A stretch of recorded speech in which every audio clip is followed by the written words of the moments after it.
किसी भी सरकार के पास या देश के पास इतनी ताकत जरूर होती है कि वह अपने देश के आंतरिक सुरक्षा के बारे में खुद के फैसले ले सके। कुछ ऐसा हुआ है भारत के पड़ोसी देश नेपाल में। दुनिया का पहला हिंदू राष्ट्र और एक छोटा सा देश और शांतिपूर्ण से रहने वाला देश, जहां पर वहां की सरकार, ओली सरकार ने एक ऐसा फैसला लिया जो दुनिया को चौकन्ना कर दिया। नेपाल सरकार ने एक दिन में फेसबुक बंद कर दिया, यूट्यूब बंद कर दिया, ट्विटर बंद कर दिया और उसी रात काठमांडू की सड़कें लाल हो गई। लेकिन ये लाल रंग सिर्फ मोबाइल स्क्रीन का नहीं था, ये 19 छात्रों का खून था, 300 से ज्यादा घायलों की चीख था। जेन जी की बोली अब बस हो चुका। ये आवाज थी नेपाल की। और फिर जो आग लगी उसमें ओली सरकार के हर घोटाले की फाइल चलने लगी। ये सिर्फ विवाद एक सोशल मीडिया बैन का नहीं था।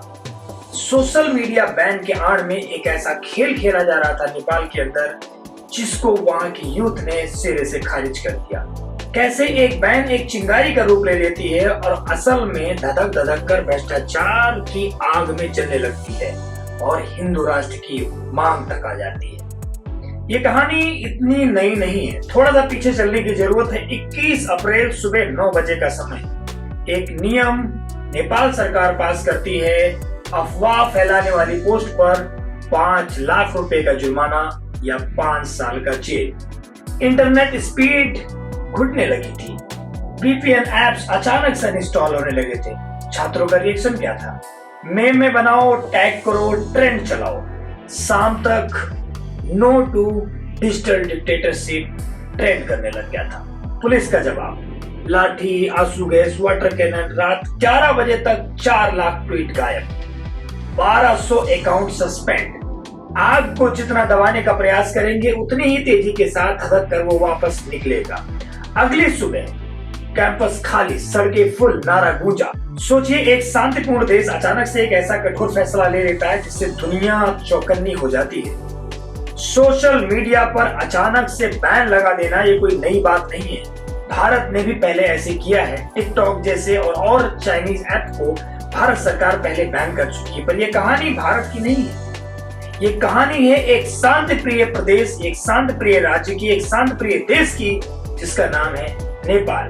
नेपाल के लोगों को माना जाता है कि काफी शांत लोग हैं और एक पहला दुनिया का इकलौता देश है जो हिंदू राष्ट्र के लिए ऑफिशियली बना था।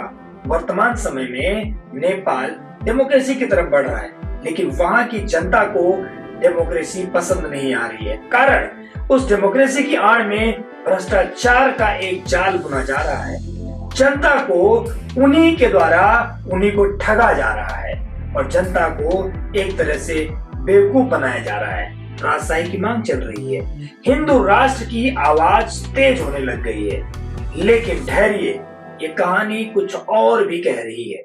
दरअसल ओली सरकार ने अचानक से सोशल मीडिया पर बैन लगा दिया, यानी कि फेसबुक, ट्विटर, इंस्टाग्राम और एक्स पे पूर्णतया प्रतिबंध लगा दिया गया।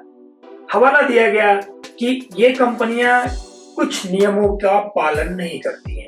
हालांकि इंटरनल सिक्योरिटी और डेटा पॉलिसी के लिए हर देश के पास अधिकार है कि वह इन ऐप कंपनियों के ऊपर नकेल कस सकें और उनसे स्क्रूटनी कर सकें और डेटा प्राइवेसी के बारे में पूरी जानकारी ले सके। ये हमारी सरकारें भी करती हैं। फेसबुक, इंस्टाग्राम, ट्विटर इन लोगों से भी जानकारी लेती हैं कि आप हमारे सिटीजन्स की किस हद तक उनकी प्राइवेसी की सुरक्षा करते हैं या कहीं डेटा की चोरी नहीं हो सकती है। हवाला ये दिया, लेकिन कहानी कुछ और निकल के आ गई। वहां की जनता का ऐसा मानना है कि बैन तो बस एक बहाना था। बैन का सहारा लेकर भ्रष्टाचार की रोटियां सेकी जा रही थी। असल गुस्सा प्रिंटिंग प्रेस घोटाला था। 2 अरब के नोट छपवाने में 400 करोड़ का भुगतान, फिर वुडराफ स्कैनर यानी 1200 आईसीयू बेड का टेंडर 3 गुना दाम पर एक नो नेम कंपनी को यानी एक शेल कंपनी को 2030 में चीन को बेच दिया गया। 40% हाइड्रो पावर शेयर का पैसा कहां चला गया कोई नहीं जानता। युवा कहते हैं हमारे पास डिग्री है लेकिन नौकरी नहीं है, उनके पास नौकरी है लेकिन डिग्री नहीं है। बेरोजगारी 11% और रिटर्न माइग्रेशन 37%। जब सरकार ने कैंपस में जॉब फेयर की जगह साइबर क्राइम बिल पास किया तो प्ले कार्ड उठा, first give us job then give us law. यानी वहां के लोगों की प्राथमिकता ये है कि आप कानून हम पर मत थोपिए, पहले हमें रोजगार दीजिए। जब किसी भी देश की जनता जागरूक होती है तो सत्ता का पतन निश्चित होता है। पीएम के दामाद को 31 की उम्र में 1.2 बिलियन का बिजली प्रोजेक्ट, गृह मंत्री का भतीजा टेक्निकल एडवाइजर, इंजीनियरिंग डिग्री नहीं, वहीं एक कॉमन स्टूडेंट जो 4 साल मेहनत करके पढ़ाई करता है, 2000 कंपनियों को अपने प्लेसमेंट के लिए सीवी भेजता है, लेकिन उसके पास नौकरी के नाम पर कुछ नहीं है। यही असमानता सड़क पर उतरी। प्रोटेस्टर यानी जंजीज ने एक नया स्लोगन निजात किया, nepotism is the virus, we are the vaccine. अगर आप सत्ता को अपनी बपौती समझते हैं तो हम उसका इलाज करना बहुत अच्छी तरीके से जानते हैं। ये एक जनता की आवाज है, जनता वही जो सरकार चुनती है। लेकिन पहली बार ऐसा हो रहा है कि नेपाल की जनता को डेमोक्रेसी में कोई रुचि नहीं है, उसको चाहिए राजशाही। उनका मानना है कि नेपाल में जब तक राजशाही थी भ्रष्टाचार का नामो निशान नहीं था। जब तक राजशाही थी धर्म और ज्ञान सब सुरक्षित थे, नौकरियां सुरक्षित थी। यही कहानी शुरू होती है इस सोशल मीडिया बैन के पीछे।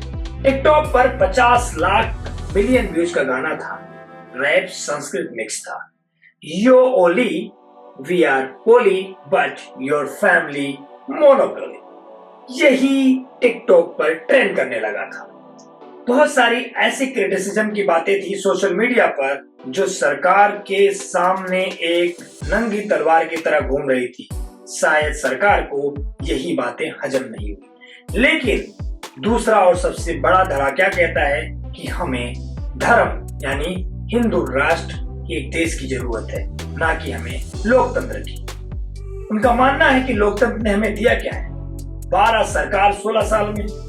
उनका प्रपोजल धर्मनिरपेक्षता खत्म करो, कम से कम हिंदू राष्ट्र बनाओ।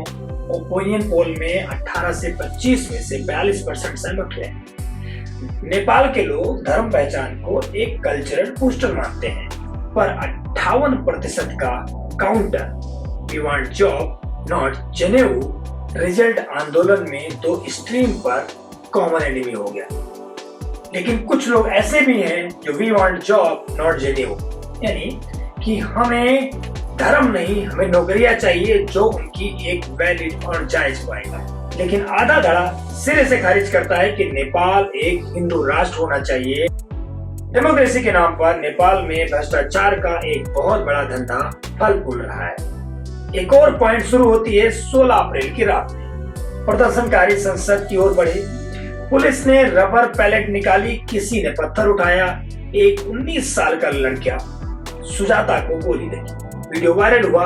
अगले 5 घंटे में 5 lakh live streams, justice for Sujata trend करने लगा। सरकार ने कर्फ्यू लगाया, डेटा 2G पर लाया गया, पर जितना थ्रोटल उतना ही थ्रोटल बैक।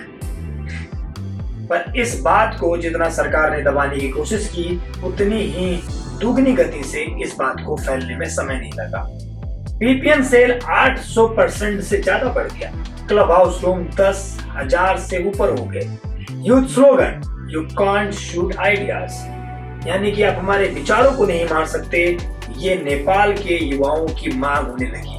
तो ये जो सोशल मीडिया का बैन नेपाल में लगा है, ये कोई एक दिन की एक पल की बात नहीं है। कहीं ना कहीं इसके पीछे एक लंबी तैयारियां चल रही थी कि किस तरीके से जनता को कुचला जाए, उनकी अभिव्यक्ति की आजादी को समाप्त किया जाए।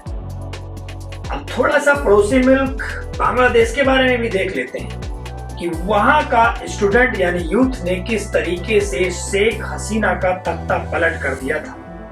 तो देश की जनता, देश का यूथ या यूं कहें जेन जी आज के समय में कुछ भी कर सकते हैं। इस बात को शायद सरकार ने गंभीरता से नहीं लिया और आज काठमांडू के सड़कों पर खून की गोलियां खेली जा रही हैं। आज काठमांडू के सड़कों पर सरकार शूट एंड साइट का ऑर्डर दे रही है। ये कहीं ना कहीं एक क्राइम की श्रेणी में आता है। सरकार दमन की नीति इस्तेमाल कर रही है वहां की जनता को दबाने के लिए। अगर आप यही सोच रहे हैं कि ये तो नेपाल की बात है, तो रुकिए, कल यही बैन आपके शहर में हो सकता है। कमेंट बॉक्स में जरूर बताएं कि क्या सोशल मीडिया बैन कभी जायज हो सकता है, और हाँ, यदि आपको लगता है तो किस हद तक लगता है। क्या अभिव्यक्ति की आजादी के नाम पर, क्या अश्लील कंटेंट के नाम पर किसी की आवाज को दबाया जा सकता है? यहाँ पर दो पहलू है समझने वाली चीजें। सरकार संस्कृति और कल्चर का हवाला देकर कुछ ऐसे प्लेटफॉर्म जरूर बंद कर सकती है। भारत सरकार ने भी टिकटॉक को बैन किया, लेकिन उस टिकटॉक को बैन करने के पीछे एक बहुत जेन्युइन और वैलिड रीजन था। वैलिड रीजन क्या था कि हमारे देश के बच्चे, विद्यार्थी जो थे, वो कहीं ना कहीं एक ऐसे ट्रेंड की तरफ जा रहे थे जहां पर अश्लीलता और नंगपन भरपूर था। लेकिन जो और सोशल मीडिया ऐप हैं, क्योंकि मैं भी इस समय जो वीडियो बना रहा हूँ वो किसी न किसी एक सोशल मीडिया प्लेटफॉर्म के जरिए ही आप लोगों तक पहुंच पा रहा है, कनेक्ट कर पा रहा हूँ। आज आपके पास जो भी सूचना का माध्यम आप तक पहुंच पा रहा है वो किसी न किसी प्लेटफॉर्म के जरिए ही आप तक आ रहा है। यदि ऐसा ही रहा तो नेपाल में क्या हो रहा है, नेपाल में हत्याएं हो रही हैं या नेपाल में मर्डर हो रहा है या नेपाल जल रहा है, ये ना आप कभी जान पाएंगे ना हम कभी जान पाएंगे। सेम वही बात नॉर्थ कोरिया वाली आ जाएगी। तो क्या ये डेमोक्रेसी के लिए सही है? नेपाल हमेशा से भारत का अभिन्न अंग रहा है और भारत हमेशा एक मैत्रीपूर्ण रिलेशन के साथ चलता आया है। लेकिन आज के समय में भ्रष्ट मंत्री, लोकपाल स्टाइल की fast track court, 30% budget, UT startup fund, digital right bill, सब धरी के धरी रह गई हैं नेपाल में। इसीलिए वहां की जनता कह रही है कि हमें डेमोक्रेसी नहीं चाहिए, हमें हिंदू राष्ट्र चाहिए।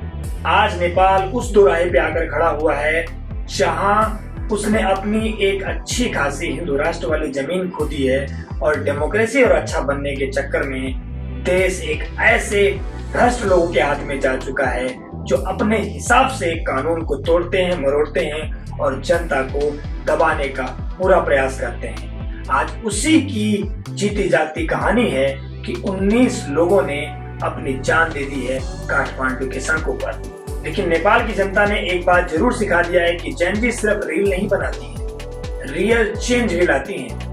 अगर आप रखना चाहते हैं नजर तो सब्सक्राइब कीजिए अगले वीडियो पर, ताकि हम और जानकारी आप तक पहुंचा सके नेपाल के बारे में। और जरूर नेपाल के लिए ट्वीट करें और सपोर्ट करें कि ऐसी भ्रष्ट सरकारों को जड़ से उखाड़ फेंका जाए और जनता का राज हो। यदि जनता की इच्छा है हिंदू राष्ट्र बनाने की तो इसमें भारत सरकार को भी सहयोग करना चाहिए। ऐसा नहीं है कि ये पहली बार हिंदू राष्ट्र बनेगा। इससे पहले नेपाल एक संपूर्ण हिंदू राष्ट्र था, जबकि भारत आज तक नहीं बन पाया है और बहुत शांति से फल फूल रहा था। लेकिन डेमोक्रेसी का ढोल पीटने के चक्कर में नेपाल एक ऐसे दोराहे पे आकर खड़ा हो चुका है जहां आगे कुआं है तो पीछे खाई है। मिलते हैं अगले सीरीज में, तब तक के लिए नमस्कार। देखते रहिए एल्डोराडो।